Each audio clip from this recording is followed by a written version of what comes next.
아주 오래전에 한국에서 한국 천주교에서 벌린 운동 중에 하나가 네타시오라는 운동이었습니다. 그래서 차 뒤에 스티커에 네타시오라는 그 스티커를 붙이고 다니기도 했습니다. 모든 일어나는 그 일들과 모든 그 문제들에서 책임은 내 탓입니다 라는 그것으로 이제 자신을 바라보자라는 그 의도입니다. 참 좋은 의도라는 생각이 듭니다. 이 의도대로 잘 이행할 때 이 운동은 참 좋은 운동이라는 생각이 듭니다. 이런 운동을 꼭 해야만 되는 이유가 당시 상황과 여러 가지 사회적인 그 문제들 속에서 나 자신을 바라보지 못하는 시대이기 때문에 이런 운동이 필요하다는 생각을 하지 않았을까라는 생각이 듭니다.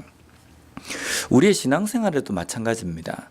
어떤 문제가 일어났을 때 나 중심으로 해서 내 주변에 일어나는 그 일들 속에서 나의 탓, 하나님께서 나에게 어떠한 것을 물으시는 그것을 우리가 깨닫는 것, 이것이 참 중요한 것 같습니다.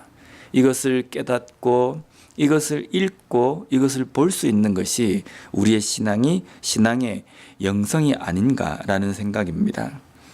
남유다 왕국의 마지막 왕은 시드기야 왕입니다.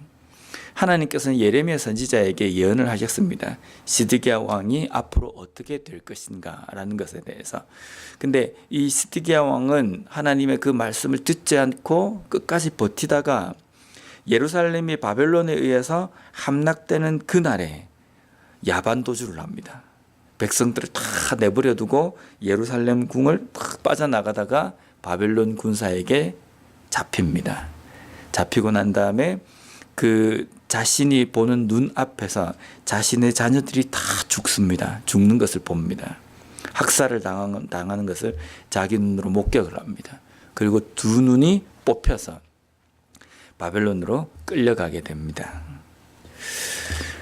남유다의 마지막 왕인 이 시드기야 왕이 목격한 이 광경이 왕만의 문제가 아니라 남유다 백성들도 똑같은 그 문제를 경험합니다.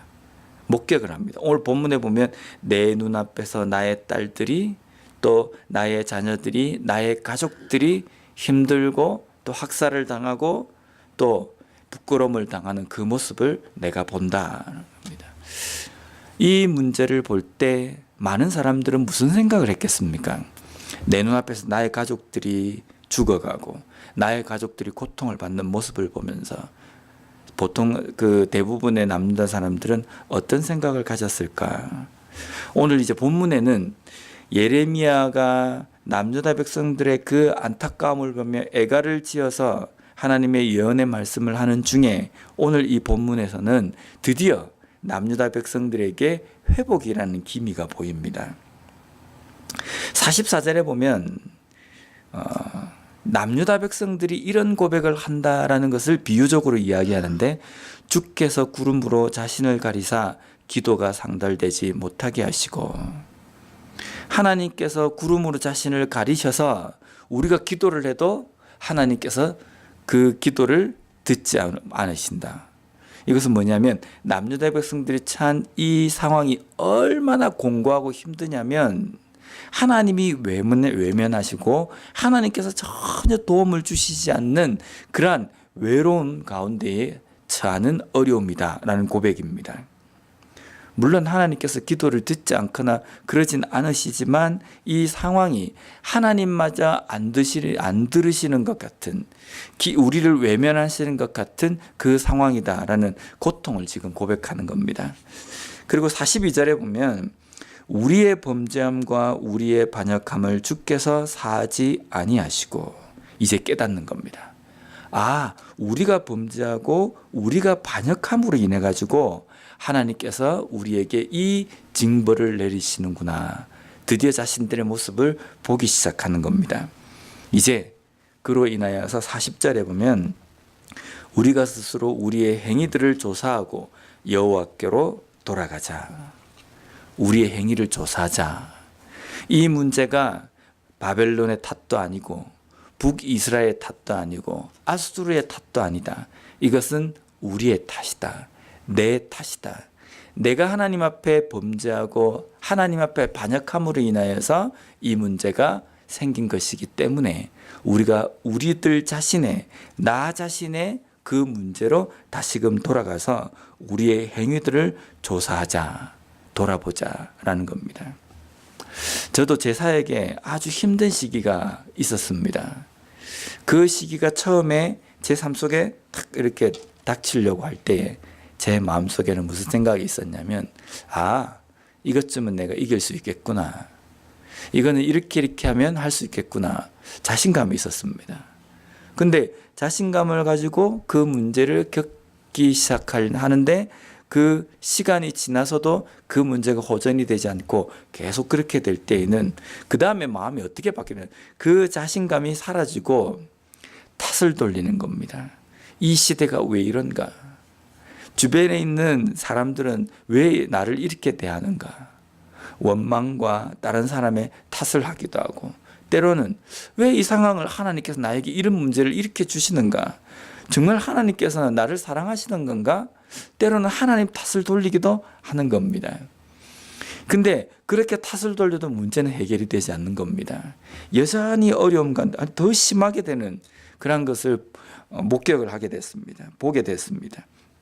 그러다가 마지막에 되니까 어떻게 되냐면, 이 가운데서 하나님께서 원하시는 것이 무엇인지 기도해야 되겠다. 기도하다 보니까 내 삶 속에 이러한 부족함이 있었구나. 이것을 하나님께서 내려놓기를 원하시는구나 라는 것을 깨닫게 된 겁니다.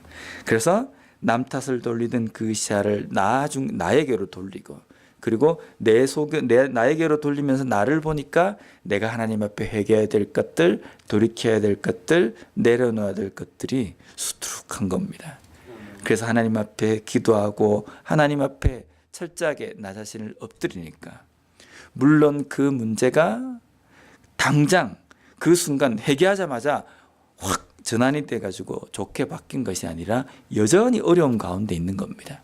여전히 어려움 가운데 있지만 이 문제가 무엇 때문에 일어났고 하나님께서 이 문제를 통해서 나에게 무엇을 말씀하시는가지를 알고 걸어가니까 그때부터는 그 힘든 상황 가운데서도 찬송할 수 있고 기뻐할 수 있고, 이게 절망에 빠지지 않을 수 있는 겁니다. 오늘 우리가 새벽기도 때 시작하기 전에 불렀던 이 찬양처럼 어디를 간다 할지라도 주와 함께 동행하면서 가는 그 길은 하나님께 찬양하며 걸어갈 수 있는 길입니다라는 고백처럼 우리의 삶도 그렇게 될 수 있다는 겁니다. 오늘도 우리의 삶 속에, 우리의 문제들 속에서 하나님께서 원하시는 그 뜻을 발견함으로 말미암아 손을 들고 하나님 앞에 고백함으로 인하여서 나를 치료하시고 싸매시는 그 하나님을 느끼고 그 하나님의 임재하심을 깨닫고 오늘의 삶을 걸어갈 수 있는 우리 모두가 되었으면 좋겠습니다. 기도하겠습니다.